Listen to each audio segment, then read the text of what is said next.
The day began with the hum of drums echoing across the village. Sunlight spilled through the tall acacia trees, painting the dusty paths with patches of gold. Women in bright headscarves moved quickly, balancing baskets of food on their heads, their laughter blending with the rhythmic beat of celebration. Today was no ordinary day. It was the wedding of Amina, the chief's youngest daughter, the one whose beauty was whispered about in neighboring villages. Her wedding dress had been sewn by her mother's trembling hands over many weeks. White, like the clouds that hovered above the plains after the rains, the fabric shimmered faintly in the light. Tiny red beads lined the edges, like drops of a sunrise, carefully chosen to honor the traditions of their ancestors. It was a dress meant to bring joy, to mark a union that everyone believed would bind two powerful families. But in the quiet shadows behind the celebrations, a pair of eyes watched. Musa stood at the edge of the gathering, his hands buried deep into the folds of his worn tunic. He had been Amina's childhood friend, her secret keeper, the one who had walked barefoot with her to the river to fetch water. Yet today, he was just another face in the crowd. She had chosen Idris, the wealthy trader from the north, a man with influence, camels, and gold. The choice had been made for her, and Musa had been left with the silence of his own heart. The drumming grew louder as the guests took their places. Amina emerged from her father's hut, her head bowed under a crown of white cowrie shells. Gasps rose from the crowd. She was breathtaking, a vision of grace and purity. But as she stepped forward, Musa noticed something strange. Her smile didn't quite reach her eyes, and her fingers trembled as she clutched the edge of her veil.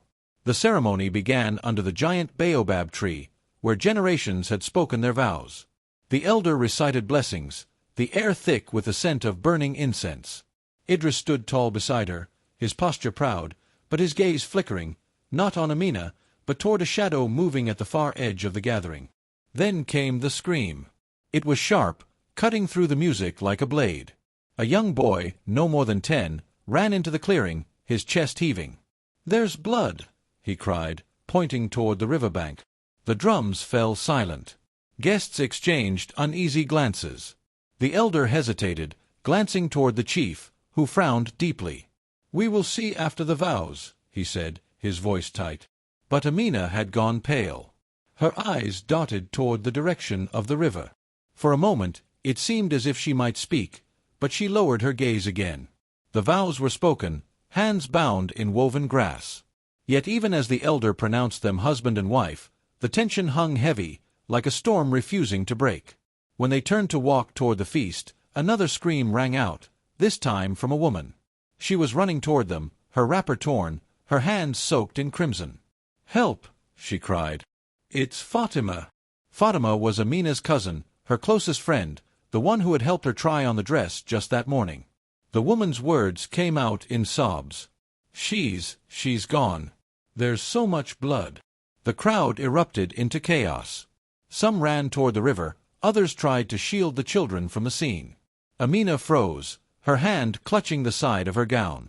Then Musa saw it, a small dark stain blooming on the hem of her wedding dress, soaking slowly upward. His breath caught. It wasn't mud. It was blood. Amina noticed his stare and quickly stepped back, her face tightening. Idris's hand gripped her arm a little too firmly, and he whispered something into her ear. She shook her head violently, tears glistening in her eyes. By the time the group returned from the river, the truth was spreading in low whispers. Fatima's body had been found near the water, her white wrapper torn, her hands bruised. No one knew how it had happened, but the elders were certain this was not an accident. The feast was abandoned. Guests slipped away quietly, afraid of being caught in the shadow of the tragedy. The chief called for the council to meet, and Idris insisted on taking Amina back to his home at once. But Musa, driven by something deeper than curiosity, followed them from a distance. That night, the wind carried the smell of rain, but also the metallic scent of something darker. Inside Idris's home, voices rose in heated argument. Musa crept close enough to hear. "You were not supposed to be near the river," Idris hissed. "I didn't mean to," Amina's voice trembled. She saw me. She knew." There was a pause, heavy and dangerous. Then Idris spoke, lower, but with a sharpness that cut through the night air. "If they find out, it will be both our lives." Musa's heart pounded. His eyes shifted to the wedding dress hanging in the corner of the room, the hem still darkened with a stain that no amount of washing would remove. And in that moment, he knew, the dress was no longer a symbol of love. It was a witness.